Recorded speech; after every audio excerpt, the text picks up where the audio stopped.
With a handshake considered too high risk, greeting by elbow has sort of gone mainstream. Take a moment for a little time travel, back to forever ago, March 2nd. And German Chancellor Angela Merkel going in for a handshake. Funny how the whole idea of not shaking hands was just so hard to get used to then. And yet, we adapt. Even a president known for practically weaponizing the handshake now seems horrified by an outstretched hand. Once routine behaviors, no longer routine. There's a tendency of some folks to use it as a demonstration of power to establish. And so a nagging question for a specialist in organizational behavior. Will we ever shake on it again? What would it take for you to feel comfortable to shake a hand again? It would take a highly effective, easily available vaccine or a super effective treatment for the coronavirus for me to be comfortable again. So are you prepared to not shake hands for the next 2 years, possibly? Absolutely. This gesture has been with us for millennia, survived even the Black Plague. People stopped kissing on the cheek for hundreds of years then, but they kept shaking hands. An endearing, enduring greeting, now paused, but likely not gone, because apparently we need it. And it's a need to establish trust with one another. And the way the handshake allows you to establish trust is by, one, showing that you hold nothing dangerous in your hand.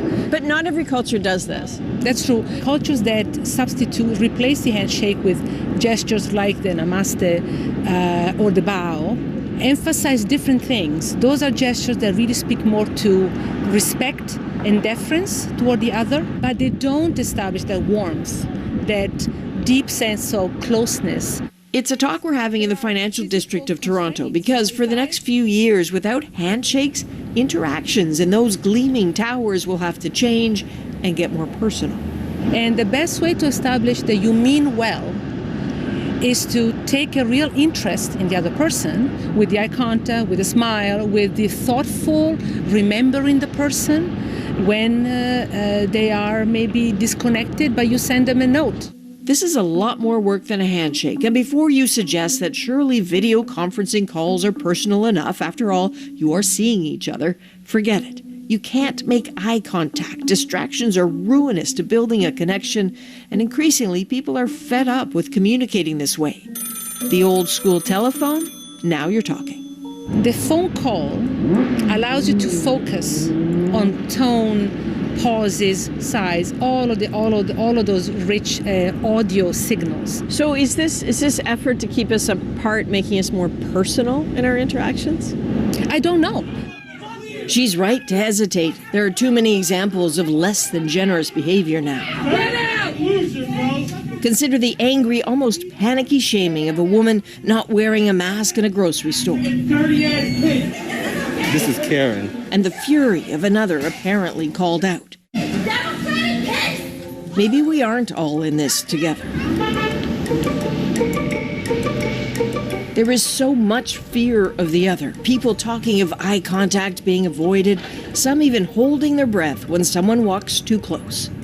We see each other as pariahs. Yes. So yeah.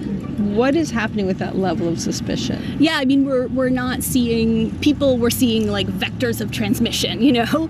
And so when we're being told that touch is dangerous, what our brain thinks is people are dangerous, others are dangerous. And For a behavioral scientist, Laura Kavanaugh, a world in COVID is a classroom.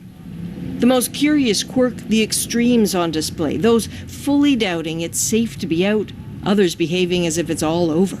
We're under stress is that we have something called decision fatigue. Should I wear a mask or should I not wear a mask? Does it help or does it not help? Eventually, from a psychological perspective, that just wears us out. It depletes us. And people become paralyzed or anxious or depressed, or they become reckless, self-destructive, and impulsive.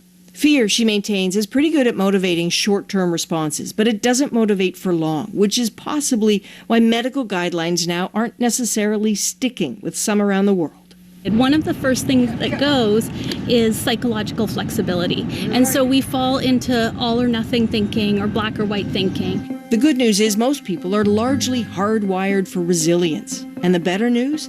If we've all been denied the simple pleasures of a hug or a handshake for so long, when we eventually get them back, just maybe they'll mean that much more.